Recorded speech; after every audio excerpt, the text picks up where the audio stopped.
Hi everyone. Today is March 15th, 2025. It's the Ides of March.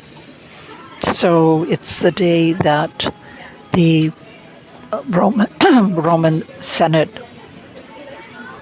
gathered around and stabbed Julius Caesar to death because he was getting too big for his britches, or they thought he was getting too big for his britches, including his friend Brutus. And that's where the famous line, "Et tu, Brute," comes from. And "you too, Brutus." And of course, Mark Antony made his famous speech in Shakespeare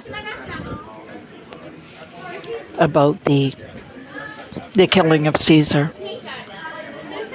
I've been posting these videos as a form of therapy to recover from the trauma of watching my little brother, Paul Kierans, 64 with Down syndrome, be locked up by the British Columbia New Democratic Party government for 588 days.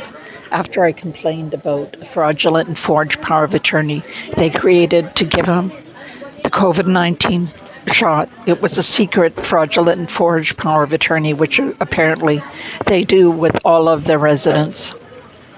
Or that's what I have a nun sister who lives 4,000 kilometers away in Ontario, and the government, the BC New Democratic Party government, with David Eby as the premier and Nikki Sharma as the Attorney General, appointed my 84-year-old Catholic nun sister 4,000 kilometers away in Ontario as Paul's guardian.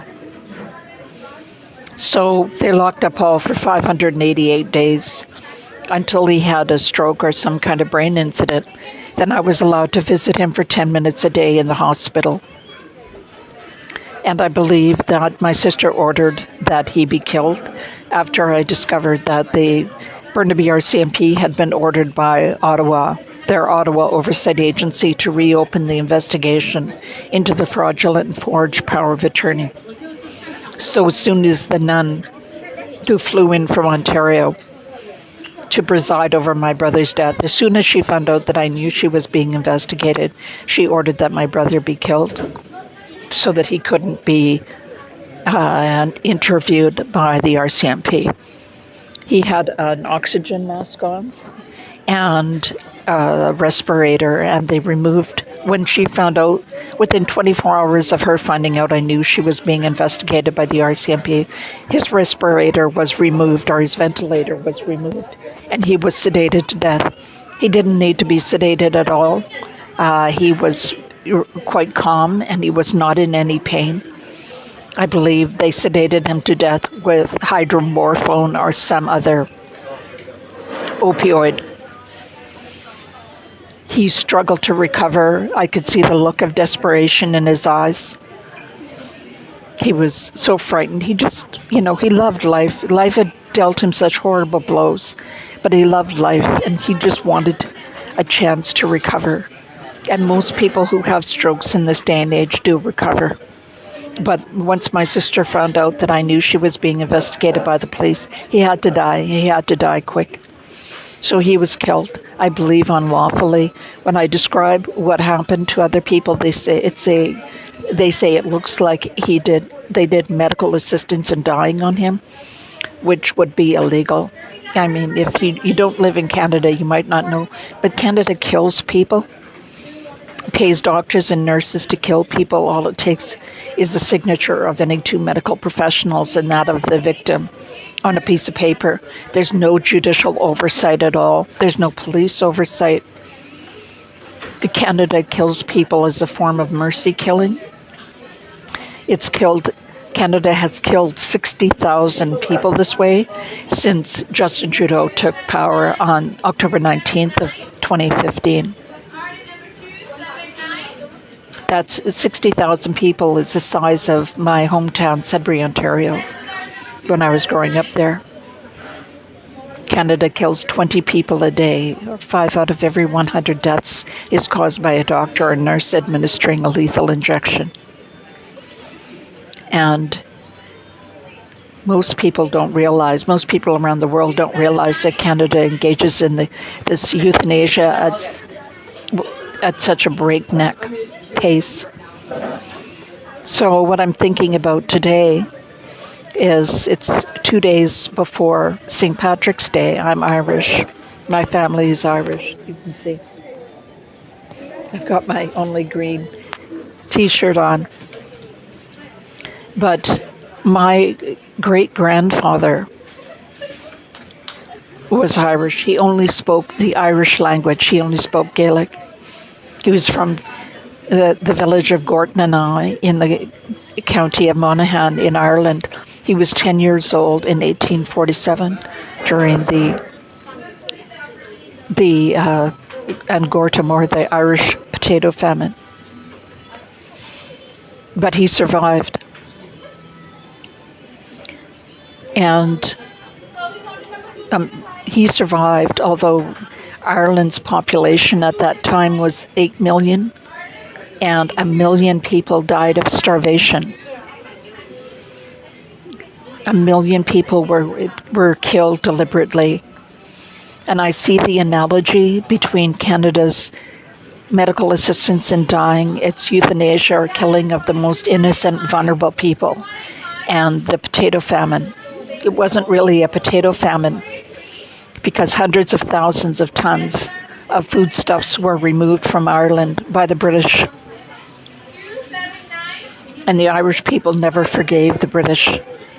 After 900 years of being under the British rule, they broke away in 1922. And my grandfather, although he had emigrated to Montreal, was a supporter of Irish independence, and he used to take the train down from Montreal to Plattsburgh, and he would drop off money for the Republican Army. And his best friend was Eamon de Valera, who was the first president of Ireland. And my uncle was named after Eamon de Valera. So what I see with Canada's adoption of this medical assistance in dying, where they call killing people medicine, which it's not. You know, I was trained as a lawyer and I practiced law for 16 years. I was a federal prosecutor for 3 years. And the word medicine is from the Greek to heal. And killing people does not heal them.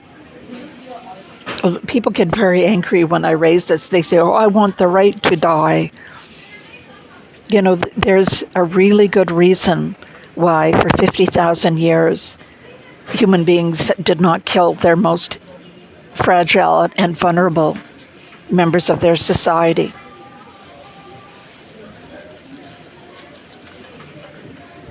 It seems like, oh, it makes such great sense. Well, there's a reason why. I mean, we could always kill fragile, elderly, and dying, disabled people, but we didn't do it. And there's a darn good reason. People have the right to be left alone.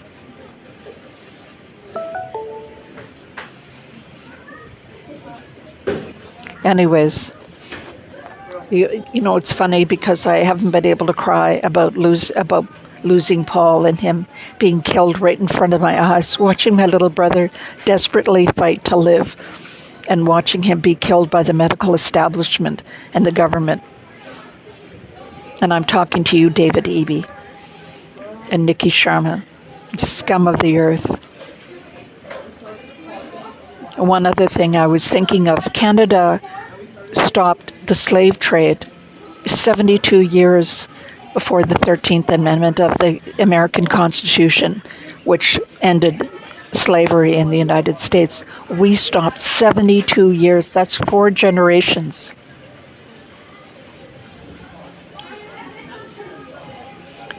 Four generations before, and it didn't take a civil war with 1 million dead for Canada to stop. Canada took the moral high ground, and it was the North Star was seen by slaves as a symbol of freedom. But for some reason, we've fallen into this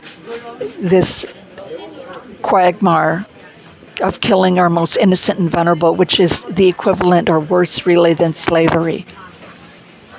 I don't know who's going to save us. I mean, once people get into killing people, they really like it. Stephen King said, Murder is like potato chips. You can't stop with just one. But somehow or other, we're going to have to dig ourselves out of this medical assistance in dying, which I believe was done to my brother. Although he was, even in Canada, you cannot kill incapable adults. And Paul had a court order declaring him to be incapable. He could not consent to being killed. He did not want to die. And my evil nun sister did not have the right to kill him. But that's it for now. Happy St. Patrick's Day, everyone.